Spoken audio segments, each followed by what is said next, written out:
The birth of modern independent Indonesia and its vast archipelago can be traced to the Youth Pledge of October 28, 1928. It was the ideals expressed here that ultimately led to the unification of thousands of large and small islands into the independent country of Indonesia. This is Indonesia, a unified state founded as a republic and spread out over a region stretching more than 5,000 kilometers along the equator, between the Indian and Pacific Oceans and between the continents of Asia and Australia. This is Indonesia's nature. This is the Indonesian panorama. This is Indonesia's culture. An old civilization full of tradition, a relatively young nation rich in potential. Development is a byword in Indonesia, ever present in the minds of the people. Development has been the central theme of nation building since independence. Through concerted effort, development in all sectors has spurred ahead, and especially since the New Order government took office in the late 1960s. This strong commitment and determination of the Indonesian people to build and develop their nation will forever continue, aimed at fulfilling the aspirations expressed in the preamble of the 1945 Constitution. People are already enjoying the fruits of development. They are already sharing much happiness. Even so, as in the old Indonesian proverb which tells us that there is no ivory without cracks, many obstacles and challenges still remain. Indonesia already supports a large population numbering some 180 million people. In many respects, this is a national asset, representing a vital potential for increased productivity and growth. Yet this potential is hampered by the uneven distribution of this population across the national space. Roughly 63% of the people live on just 4 islands, Java, Madura, Bali, and Lombok, which in turn comprise only 7% of the land area in the country. The remaining regions, comprising more than 90% of the land area, are home to only 37% of the population. This is the obstacle. This is the national challenge which must be overcome. Areas which bear the burden of overpopulation face a number of pressing social and economic problems. For example, many farmers do not have access to sufficient land to secure their livelihood and must try their luck in the cities, searching for work. On the other hand, in the less densely populated regions, much of the existing development potential is yet to be tapped. Here, in many instances, most of the existing natural resources remain underutilized.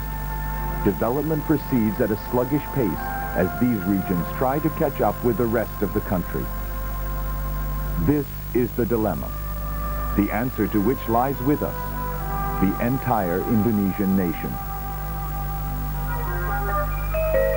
Through their representatives in the People's Consultative Assembly, or MPR, the Indonesian people seek the right solutions. Here, the people's representatives formulate development policies, determine courses of action, and make the political decisions to be implemented jointly by the government and the people. The Transmigration program is one of these solutions, a specific development which represents the realization of the tenets of Pancasila, the spirit and philosophy of the nation. The movement of people through the process of transmigration has long been practiced in Indonesia. It has, virtually since independence, been an integral component of the nation's development effort. As well, and particularly with the increased development in recent years, the function and role of transmigration has also become increasingly important. Its value as a tool in development is rising, and its contribution to the development process has measurably increased. Given the vast size of the country, transmigration is thus increasingly becoming a necessity for the Indonesian people, and its implementation an absolutely indispensable tool in the efforts to achieve national development goals. The ideas embodied in transmigration do not apply to the Indonesian people alone. They are also relevant to the solution of more global problems. These ideas include the management of population growth through birth control and redistribution, increasing the supply of food through the expansion of land under cultivation, and the creation and extension of employment opportunities. All of this is geared toward the improvement of human welfare. Such is the importance of transmigration that a separate department has been established to handle this huge and complex task. Transmigration is multidimensional in nature. Its realization involves the application of a range of scientific disciplines and the involvement of nearly all existing government agencies. Thus, from the planning stage to implementation and control, coordination plays a decisive role. Multinational agencies are also involved. The United Nations, through its various agencies, has participated in the implementation of transmigration since the time of the first 5-year development plan. Studies have been supported, and various forms of assistance provided under UN programs, all of which have been aimed at the improvement of human welfare. Transmigration involves a complex series of activities. After a basic plan has been approved by the various government agencies, it is set for implementation. Field research and data collection are carried out to provide full information on the social, economic, and cultural conditions of the communities involved. Detailed analyses are implemented to identify any possible obstacles that may hinder implementation.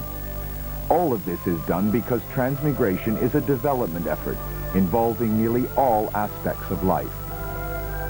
The result of this is a plan. Known as the Settlement Unit Technical Plan, this becomes the basis for all further programming. This research leading to the technical plan is focused on the destination area, emphasizing matters related to the development of the new site and its surrounding communities. But there is also a corresponding research emphasis on the areas of origin, concentrating on the prospective transmigrants who will become the prime movers in development of the new settlement area. Transmigration thus must deal with two different target areas, both of which have different interests. Therefore, prior to commencing the actual physical work on site development, the information on both origin and destination areas must be examined in a technical meeting such as this. Proposed programs for the two areas are thus brought together as a basis for development of further applications in the field. Once the program has been firmly established, settlement area preparation begins. Settlement boundaries are established. Land utilization maps are prepared and synchronized with other development interests. The land area is expropriated and put under government control. Once this has been accomplished, the rights are officially handed over to the Department of Transmigration. There are, in fact, a number of different types of forests in Indonesia, but whatever their nature, in the site development process, their preservation is always maintained. Preservation of the existing ecosystem is given priority in land clearance. No indiscriminate felling of trees is allowed. As well, not all forests may be cleared for settlement. This is only permitted for conversion forests, which in turn constitute only a small proportion of the total land area. Construction of roads and bridges such as these is included among the settlement preparation activities. In the future, this road is expected to become a major communication artery for the area, enhancing the overall regional economy. Measuring is then carried out for the individual lots. These include both the sites for housing as well as agricultural land to be allotted to the individual transmigrant families. The program is carried out simultaneously in both areas of origin and destination, and is coordinated so that the programs will meet at a certain point in time, the time of settlement. Thus, while the settlement area is being prepared, information is also provided to prospective transmigrants in the area of origin in an effort to stimulate their interest in the transmigration program. When the people have been suitably stimulated, they will want to become participants. This is evidence that the transmigration program is executed on a voluntary basis and is founded on basic human principles. Meanwhile, preparation of the settlement area continues. Building materials are made available, and housing, public facilities, and clean water supply systems are constructed. To prevent outbreak of contagious diseases, settlement areas are sprayed prior to the migrants' arrival. Ultimately, it is the transmigrants who are responsible for the sustainability of settlement area development. Therefore, the qualification of transmigrants is an important element of the program. Transmigrant selection is partly based on skills, but beyond this, efforts are also made to increase the quality of transmigrants through training programs, in which some of the candidates are given additional training in specialized skills. The recruitment and settlement development processes thus represent the related sets of activities in the areas of origin and destination. Yet, it is equally clear that it is the effective coordination and timing of these two sets of activities which is the key to the smooth running of the transmigration program. Thus, various methods of communication are used for controlling these related activities. When the settlement area is ready for occupancy, information is sent to the official in the area of origin, who then begins bringing together the prospective transmigrants. They are picked up from their villages in small vehicles and are conveyed to the transmigration transit points. Once at the transit points, they are provided with various services, as well as guidance on their future life. These include health services, various provisions for their journey, and last but not least, mental attitude guidance. Only then are they finally dispatched to the destination areas using various modes of transport such as these. Occasionally, on arrival at their destination, the transmigrants are temporarily accommodated in a transit center. More often, however, they are brought directly to the settlement site. Now they have arrived at their land of hope, at the settlement area that has been prepared for them. Houses are allotted by the friendly field officials. The transmigrants enter their new homes, as individual families, as elements of their new communities, as part of the nation. This is the beginning of a new life for the transmigrants, but it is also the start of challenges which they must face to carve out a better existence for themselves and their families. The provisions provided to the transmigrants serve only as a temporary support. The development of their land depends on their own efforts, and they will soon be facing this challenge. They will ignore the scorching heat of the sun. They will continue to swing the hoe, all the while imagining a bright future for themselves and their families. Their expectations begin to grow, along with the new seeds planted in the soil of the settlement area. Before actual production is achieved by the transmigrants, the government assists them by providing food. This, however, is only a temporary support, because in the long run, everything will depend on the transmigrants themselves. No matter how superior the seeds are, bringing them to fruition still requires regular nourishment and care. The same is true for the transmigrants in their new settlement area. They are continually provided with a full range of guidance and assistance by the government through a variety of methods and activities. These services are not meant to pamper the transmigrants, but rather to guide them so that they can grow and develop in a natural manner. As a father to his children, the government tries to stimulate the transmigrants' own motivation, to instill an appropriate work ethic so that in the future they can stand on their own feet. There are many transmigrant areas growing throughout the Indonesian archipelago. Here, the transmigrants are marching forward, keeping pace with the dynamics of development across all sectors, playing their role within their own respective capacities. The settlement areas grow and prosper, following the rhythm of their own development. Yet nature is also maintained as a form of protection for all mankind. This is Transmigration, an effort to develop Indonesia's own potential as a gift from God. It also represents a future vision of mankind for sustainable development, which maintains a balance between man, his economy, and the environment. The Indonesian people themselves have become determined that development of the country is also their responsibility, not just that of the government. Conforming to this determination, transmigration is executed through two types of programs: general transmigration, the implementation of which is financed by the government, and spontaneous transmigration, which is financed by the transmigrants themselves or through non-government agencies. Execution has also resulted in a number of distinct types of settlement models. Among these are the nucleus estates for smallholders model, NES-PIR, aimed at supporting smallholder tree crop development, the fisheries model for the development of fish ponds, the industries and services model, as well as sub-programs to place transmigrants in activities related to the development of a number of export commodities. The NES-PIR model is to serve as the main basis for spontaneous transmigration. Here, a large core plantation functions as the nucleus, around which transmigrant smallholders are congregated on their own plots of land. The core plantations thus serve as a nucleus for technical assistance and for assistance in development of the transmigrants' own land.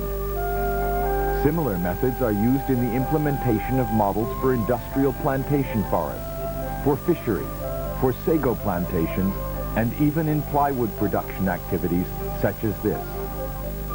In time to come, the transmigrants will not be considered just as workers, but they will become effective business partners of the large companies involved. Transmigration is not only meant for those who can contribute physical labor, but it has now been widened to include those with financial resources, skill, and technology, the small entrepreneurs. They are also assisted in developing various industrial and service undertakings in the destination areas. It is hoped that such industrial models will, in the future, result in the production of commodities of export quality. Transmigration is an overall development effort aimed at establishing viable new communities with the potential to contribute to broader regional development goals. To assist in realizing these objectives, a village potential program has been added to the Transmigration program. This is designed to strengthen the development of existing villages that lack the manpower to realize their potential through the bringing in of transmigrants. Today, transmigration settlement areas under the various models have been growing and flourishing, keeping pace with the development of their respective communities and regions. A wide variety of skills are being developed, and the individual capabilities of the transmigrants increases apace. Economic growth continues, in line with the wide range of advances made by the transmigrants. A communal ethic develops within the context of the new village. Colorful cultures thrive without losing their originality, mixing together and adding to the community's lively diversity. This is a true representation of Indonesia's character, the manifestation of unity in diversity, or Bhinneka Tunggal Ika. The transmigrants' relationship with their creator also enriches their lives. Religion is an important element in building the community and spirit, in line with the philosophy of Pancasila. Now the transmigrant community is self-sufficient, and the task of further community upgrading has been transferred from the Department of Transmigration to the Department of Home Affairs. By this transition, the status of the migrants also changes. They are no longer transmigrants, but have become full members of the new local community. However, this does not signal the end of the task. There are challenges which still must be faced. The next generation is looking forward to taking over the reins and moving the objectives that are embodied in transmigration even further forward. We are hopeful that through their hands, a new community will be realized.